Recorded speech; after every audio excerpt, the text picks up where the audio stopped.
Naboso ang isang lalaki sa Davao City dahil sa tangkang pakikipagtalik sa isang menor de edad na babae. Nabisto pa na dati na siyang nambibiktima sa pamamagitan ng mga social networking sites. Makibalita tayo kay Jan Bautista ng GMA Davao. Naaresto ng National Bureau of Investigation Region 11 sa isang entrapment operation sa Davao City ang lalaking si Jonathan Cortez alias Rapon Silagitaw.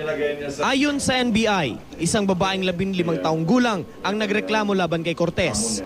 Niyaya raw siya nito na makipagtalik kapalit ng 20,000 piso. Nagkakilala raw sila sa isang social networking site.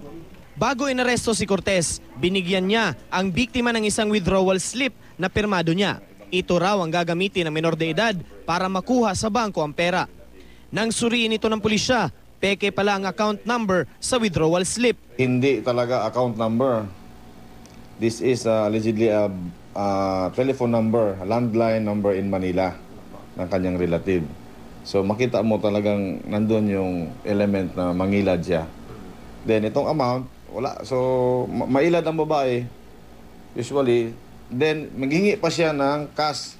Inamin naman ni Cortez ang paratang. Ilang beses na raw niyang ginamit ang naturang modus. Mahaharap ang suspect sa reklamong paglabag sa Republic Act 7610 o Protection Against Child Abuse, Exploitation and Discrimination si Cortez.